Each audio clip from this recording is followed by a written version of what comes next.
Hello my dear friends. तो स्वागत है आपका आज की क्लास में। तो आज हम चर्चा करेंगे करंट अफेयर्स पर और उसके जो महत्वपूर्ण प्रश्न होंगे उनको हम विस्तार रूप से चर्चा करेंगे। ठीक है, तो चलिए शुरू करते हैं।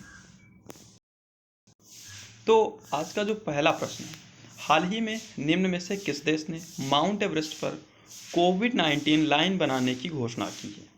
ठीक है, तो इस बात की जो घोषणा की है वो किसने की है? चीन ने की। भाई इसके पीछे आपको स्टोरी जानकर बहुत ही मज़ा आने वाला है और बहुत ही हास्यास्पद बात है ये। ठीक है, तो इस पर चीन ने कहा है, चीन ने क्या कहा है कि भाई हम जो है वो एक कोविड-19 लाइन बनाएंगे, मतलब कि एक बॉर्डर बनाएंगे। और कहाँ पर बनाएंगे? तो माउंट एवरेस्ट पर, मतलब कि जो हिमालय है ना आपका, हम उस पर एक कोविड-19 लाइन बनाएंगे। मतलब कि जो माउंट एवरेस्ट है उस पर हम एक लाइन सीधी सीधी खींच देंगे। आप जो नेपाली लोग हैं वो अपनी तरफ रहिए और जो चीनी लोग हैं वो इस तरफ रहेंगे। तो भाई इस तरह की कुछ बातें हुई हैं। तो चलिए अब इस पर चर्चा कर लेते हैं, क्या है इनकी आगे की रणनीति, क्यों ऐसा किया जा रहा है, क्या हुआ है वास्तविकता में, और चीन ऐसा क्यों कर रहा है, और भाई नेपाल को तो कुछ पता ही नहीं था, ऐसा क्यों हो रहा है। चलिए इस पर चर्चा करते हैं। तो पहली बात, चीन ने कहा है कि भाई हम जो है वो हिमालय पर, एवरेस्ट पर एक लाइन बनाएंगे। और कहाँ तक बनाएंगे? बिल्कुल माउंट एवरेस्ट की चोटी तक, वहाँ तक एक लाइन खींच देंगे।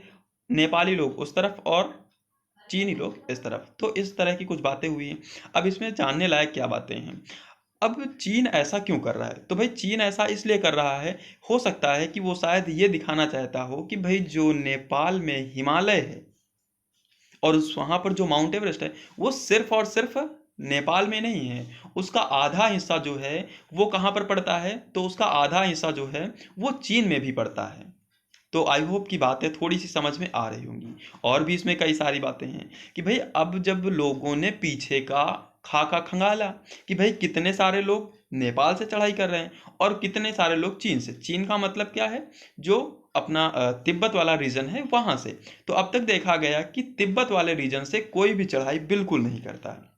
तो फिर जितने भी लोग चढ़ाई करते हैं वो सारे के सारे लोग कहाँ से करते हैं? तो वो सारे के सारे लोग नेपाल के रास्ते से ही करते हैं। भैया चीन क्यों बना रहा है? चीन इसलिए बना रहा है कि चीन विश्व को दिखाना चाहता है कि भाई जो नेपाल अब तक गाना गा रहा था कि हिमालय हमारे पास है, एवरेस्ट हमारे पास है, दुनिया की सबसे ऊंची चोटी हमारे पास है, वो सिर्फ उसके पास नहीं है, उसका आधा हिस्सा हमारे पास है। तो कुछ इस तरह का है। अब भाई इसमें देखा जाए तो नेपाल की एक बड़ी मात्रा में जो सोर्स ऑफ इनकम था, विदेशियों की जो मुद्रा आती थी, तो उसका प्रमुख कारण क्या था?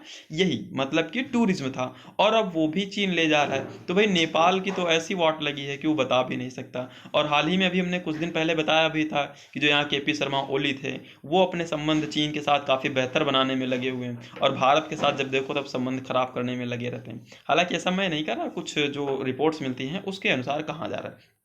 चलिए अच्छा, कुछ इसमें हम साइंटिफिक बातें करते हैं। पहली बात कि जो व्यक्ति एवरेस्ट की चढ़ाई करता है, मतलब कि वो व्यक्ति 8,848 मीटर, और अभी तो चीन ने और भी सटीक माप दिया था कि भाई चलिए हम एग्जैक्ट माप देते हैं, तो उन्होंने ये भी बताया कि 0.46 मीटर ज़्यादा भी है। मतलब कि हिमालय की कुल कितनी लंबाई बताई? 8,848.46 मीटर, ये टोटल लंबाई उन्होंने बताई है ना। तो पहली बात ये देखते हैं कि जो व्यक्ति माउंट एवरेस्ट पर चढ़ता है तो वो अपने साथ ऑक्सीजन सिलेंडर लेकर जाता है, मास्क लगा के जाता है। और भाई वहाँ इतनी ज़्यादा ठंड होती है कि वहाँ पर कपड़े इतने ज़्यादा पहने जाते हैं कि भाई एक दूसरे के संपर्क में आ ही नहीं सकते। तो बात समझ में आ रही कि नहीं आ रही है? तो आई होप कि ये बात समझ में आई होगी। अगले पॉइंट पर हम बात करते हैं। दूसरा पॉइंट यह था कि जहां पर लोग चढ़ करके फोटो खिंचवाते हैं। आगे की अगर बात देखी जाए तो वहां पर अगर हम बात करें कि जो पीक है, जो बिल्कुल हाईएस्ट पीक है, जहां पर लोग जाकर के फोटो खिंचाते हैं, क्या फोटो खिंचाते हैं, वहां पर जानते हो कितना बड़ा एरिया है? वहां पर मात्र इतना बड़ा एरिया है जितनी बड़ी एक डाइनिंग टेबल। मतलब कि वहां पर अगर एक साथ लोग खड़े हो जाएं तो सिर्फ 6 लोग ही खड़े हो सकते हैं, उससे ज़्यादा नहीं खड़े हो सकते, जहाँ पर लोग फोटो खिंचाते हैं कि देखो हम माउंट एवरेस्ट पर पहुंच गए हैं। तो आई होप कि ये बात समझ में होगी। अब ऐसे में भी वहाँ पर एक लाइन खींच दी जाएगी, 3 लोग नेपाली जाएंगे, 3 लोग चीनी जाएंगे। तो भाई ये सिर्फ और सिर्फ एक चाइना की चाल है, और जिसमें जो नेपाल है उसके बहुत बुरी तरीके से एल लग चुके हैं। तो आई होप कि बात समझ में आई होगी। तो चलिए हम अगले प्रश्न की ओर चलते हैं, ठीक है। तो अगला प्रश्न क्या कहा गया है कि 2021 की शुरुआत से 2021 की शुरुआत से वैश्विक कमोडिटी की कीमतों में बढ़ोतरी हुई। यह किस रूप में जाना जाता है? तो यह जाना जाता है कमोडिटी साइकिल के रूप में। जो दूसरा ऑप्शन है कमोडिटी साइकिल, यह बिल्कुल सही हो जाएगा। तो होता क्या है, यह कुछ इस तरह की बात है कि जो वैश्विक स्तर पर जो महंगाई होती है तो उस पर यह बातें की जाती हैं, ठीक है। तो वैश्विक स्तर पर जो बातें की जाती हैं वो इसमें की जाती हैं। तो अब तक देखा जाए कि अब तक वैश्विक स्तर पर जो कमोडिटी साइकिल है वो 4 बार हो चुकी है। कितने बार? 4 बार। पहली बार की बात करें तो सन 1900 में हुई थी, जब औद्योगिकीकरण का टाइम चल रहा था, तो उस समय हुआ था। दूसरा कब था? दूसरा 1917 के समय था, जब फर्स्ट वर्ल्ड वार चल रहा था, तो उस समय इतनी महंगाई आई थी। तीसरा कब हुआ था? जब सेकेंड वर्ल्ड वार एंड हो चुका था, मतलब कि 1939 से 1945 तक चला था। तो जो ये कमोडिटी साइकिल का टाइम पीरियड था, ये था 1950 से लेकर के 57 तक, जब IBRD मतलब कि जो वर्ल्ड बैंक था वो लोगों को पैसे बांट रहा था और देशों को फिर से उन्नतशील करने में लगा था।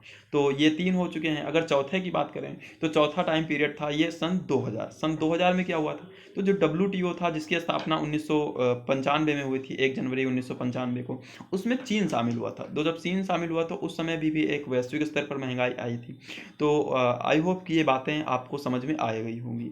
जो विश्व स्तर पर महंगाई होती है तो उसको क्या कहा जाता है? वैश्विक कमोडिटी। भारत में भी इसका लेवल काफ़ी ऊपर चल रहा है। तो आई होप कि ये बात आपको समझ में आ गई होगी। चलिए अगले प्रश्न पर चलते हैं। अगला प्रश्न क्या है? अगला प्रश्न कह रहा है कि 5 डीप्स एक्सपीडिशन ने दुनिया के किस महासागर पर डेटा प्रदान किया है? ठीक है। तो इसमें अगर हम बात करते हैं तो इसमें जो इंडियन, पैसिफिक, अटलांटिक हैं, मतलब कि विश्व के जितने भी महासागर हैं, सारे के सारे महासागरों की जो सबसे गहरी गर्त हैं उनके विषय में यहाँ पर जानकारी दी गई है। तो यहाँ पर जो ऑप्शन इंडियन, पैसिफिक और अटलांटिक है, तो ये तीनों के तीनों तो हो ही जाएंगे। साथ में जो 2 और हैं, कौन कौन से? जो जैसे पृथ्वी गोल है तो इसमें एक ऊपर एक नीचे भी होता है। ऊपर आर्कटिक सर्कल होता है, नीचे अंटार्कटिक होता है। तो ये दोनों भी जो सागर हैं ये भी होते हैं। तो ये 5 के पांचों सागर की जो सबसे गहरी गर्तें हैं उनके विषय में बताया गया है। तो चलिए उनके विषय में भी चर्चा कर लेते हैं। तो ये वर्ल्ड का मैप है और आप लोगों को आई होप कि इसमें बातें समझ में भी आ रही होंगी, ठीक है। इसको थोड़ा साइड में कर दें, हाँ ठीक है। तो चलिए देखते हैं। तो इसमें जो सबसे गहरी गर्त निकली है वो कौन सी है? पहले तो हम महासागर की बात कर लेते हैं। तो दुनिया में जो महासागर की बात की जाती है वो कहीं ना कहीं 5 होते हैं, और देखते हैं कौन से। ये सबसे पहला प्रशांत महासागर, जिसको हम सबसे बड़ा महासागर मानते हैं, ठीक है। दूसरे की अगर बात करते हैं तो ये हिंद महासागर है, और ये इधर अंध महासागर है। अंध महासागर को एस आकार का भी कहते हैं, या अंध महासागर है ना। और ऊपर जो है ये आर्कटिक ओशियन है, और नीचे कौन सा है? अंटार्कटिका ओशियन, ठीक है। या फिर इसको सदर्न ओशियन भी कहते हैं, ठीक है। तो इन सबकी जो सबसे गहरी गर्तें हैं उसको देखते हैं। तो जो प्रशांत महासागर में जो सबसे गहरी गर्त है उसका क्या नाम है? मैरियाना ट्रंच, मैरियाना गर्त। इसकी गहराई कितनी है? 10,924 मीटर। उसके बाद जो दूसरी गर्त है वो कहाँ पर है? तो वो है अंध महासागर में। उसका क्या नाम रखा गया है? उसका नाम रखा गया प्यूर्टो रिको। क्या नाम रखा गया? Puerto Rico trench. इसकी गहराई कितनी है? 8,376 मीटर। कितनी है? 8,376 मीटर। उसके बाद चौथी सबसे गहरी गर्त की बात करें तो वो आ जाती है साउथ सैंडविच। क्या नाम है? South sandwich. कहाँ पर है? ये सदर्न ओशियन में है, मतलब कि अंटार्कटिका में है, ठीक है। अगर हम उसके बाद चौथी सबसे गहरी गर्त की बात करें तो इंडियन ओशियन, मतलब कि जो हिंद महासागर में है, कौन सी? जावा गर्त। जावा गर्त जो है वो चौथी सबसे गहरी गर्त है। पांचवी की बात करें तो वो आर्कटिक ओशियन में है, जिसका नाम क्या है? मोले द्वीप। मोले द्वीप जो है विश्व में पांचवी सबसे गहरी गर्त मानी गई है। तो आई होप कि ये बात भी आप लोगों को समझ में आ गई होगी। तो चलते हैं अगले प्रश्न की तरफ। अगला प्रश्न क्या कह रहा है? कृषि मंत्रालय के अनुसार 2020 की तुलना में गर्मियों की फसलों के क्षेत्रफल में कितने प्रतिशत बढ़ा है? तो वो जो क्षेत्रफल बढ़ा है, कितना बढ़ा है? 51.58%। कितना बढ़ा है? तो वो बढ़ा है 51.58%। अब अगर हम बात करें, ये बात कब की हो रहा है? 2020 और 21 की तुलना में।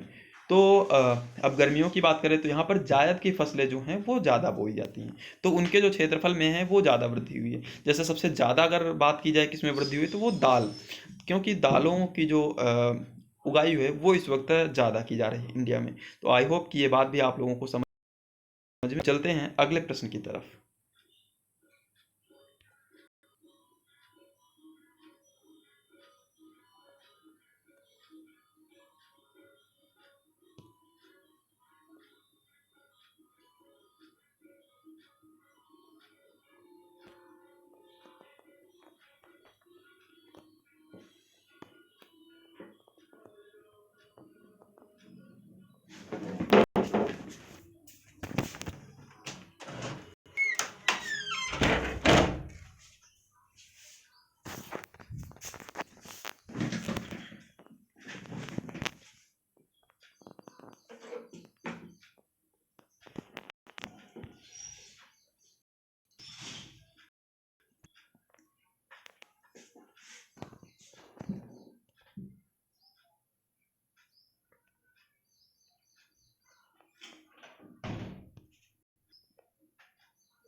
तो जो अगला प्रश्न है वो क्या कह रहा है कि डीआरडीओ द्वारा कोविड-19 का पता लगाने के लिए छाती के एक्सरे का उपयोग विकसित किया गया है। तो उसका नाम क्या है? तो उसका क्या नाम है? उसका नाम है आत्मन एआई। आत्मन एआई नाम है, ठीक है। तो आई होप कि ये बात समझ में आ गई होगी, मतलब कि किसने विकसित किया है, तो डीआरडीओ। अब थोड़ी सी डीआरडीओ की बात कर लेते हैं। तो डीआरडीओ का फुल फॉर्म क्या है? Defence development organisation. इसकी स्थापना कब हुई थी? तो इसकी स्थापना 1958 में हुई थी। कब हुई थी? 1958 में। इसके जो अध्यक्ष हैं वो कौन है? तो वो हैं जी सतीश रेड्डी, ठीक है। अगला क्वेश्चन क्या कहा गया है? डब्ल्यूएचओ ने कोविड-19 के उपचार के लिए निम्न में से किस दवा के खिलाफ चेतावनी दी है? तो वो कौन सा है? आइवरमेक्टिन दवा। कौन सी? जो आइवरमेक्टिन दवा है उसके खिलाफ इन्होंने कहा है कि आप जो है इसका यूज़ बंद करें। फिलहाल इसका उपयोग जो है गोवा में वो 18+ लोगों के लिए बहुत ही ज़्यादा तेज़ी से चल रहा था, ठीक है। तो अब थोड़ी सी डब्ल्यूएचओ की बात कर लेते हैं। तो इसका फुल फॉर्म क्या है?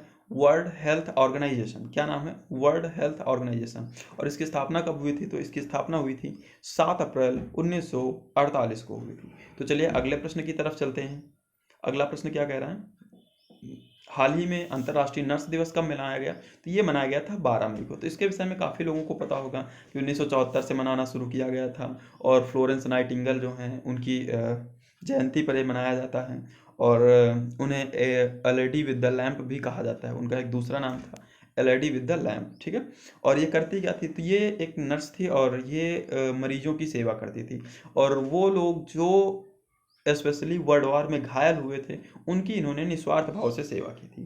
तो आई होप कि ये बात समझ में आई होगी। अगले प्रश्न की तरफ चलते हैं। अगला प्रश्न, 11 मई को कौन सा डे मनाया जाता है? तो राष्ट्रीय प्रौद्योगिकी दिवस। और जो 12 मई को अंतर्राष्ट्रीय नर्स दिवस। और जो 15 मई को मनाया जाता है वो अंतर्राष्ट्रीय परिवार दिवस और राष्ट्रीय लुप्तप्राय प्रजाति दिवस भी मनाया जाता है। तो अगले प्रश्न की तरफ चलते हैं। अगला प्रश्न क्या कह रहा है?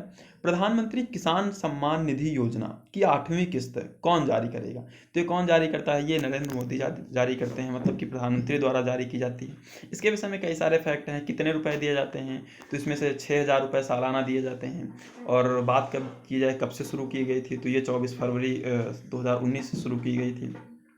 और इसमें 2-2 हज़ार की 3 किस्तें आती हैं।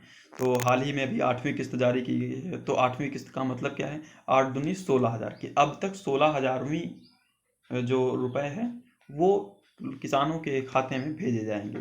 तो लगभग 9 करोड़ लोग इससे सीधे लाभान्वित होंगे। तो आई होप कि ये प्रश्न आप लोगों को समझ में आया होगा। देखिए इसके विषय में जो मैं फैक्ट्स बताता हूँ ना वो आप लोग आराम से वीडियो को रोक करके लिख सकते हो, ठीक है। तो चलिए चलते हैं अगले प्रश्न की तरफ। हाल ही में किस राज्य में बंदर जनगणना आयोजित की गई है? भाई साहब गजब है, मतलब लोगों के पास अन्य कोई काम ही नहीं है। क्या बंदर जनगणना? तो बंदर जनगणना कौन करा रहा है? तो हरियाणा करा रहा है। तो हरियाणा में पता चला है कि लगभग 6,000 बंदर हैं। अच्छा क्यों कराया गया है? दरअसल हरियाणा के जो लोग हैं वो बंदरों से बहुत ज़्यादा परेशान हैं। तो क्या सरकार इसको मारने का आदेश दे सकती है? तो सरकार इसको मारने का आदेश सिंपली तो नहीं दे सकती है। लेकिन जब कहीं पर कोई भी जीव ज़्यादा हो जाता है तो सरकार उसको मारने का आदेश दे सकती है। तो कुछ इसी तरह का है और ये स्पेशली केवल हरियाणा राज्य के लिए है, वहीं पर ही गणना की जा रही है इसकी। और लगभग 6,000 बंदरों का पता लगा है। तो आई होप कि ये बात समझ में आ गई होगी। चलिए अगले प्रश्न की ओर चलते हैं।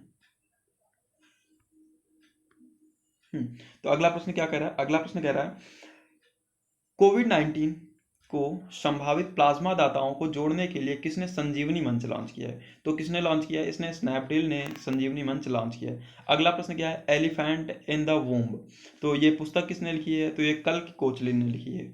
तो आज के लिए इतने ही प्रश्न रखते हैं। आई होप कि ये बातें आप लोगों को विधिवत समझ में आई होंगी। अगर आप लोगों को बातें समझ में आई हैं तो प्लीज़ लाइक करें, सब्सक्राइब करें, कमेंट करें और शेयर जरूर कर देना। ठीक है, सब्सक्राइब जरूर से जरूर कर देना, खुद के भी करना और अपने जो पढ़ने वाले दोस्त हों उनके पास, एटलीस्ट 2 लोगों के पास इसको शेयर जरूर कर देना। तो तब तक के लिए धन्यवाद, मिलते हैं अगली क्लास में।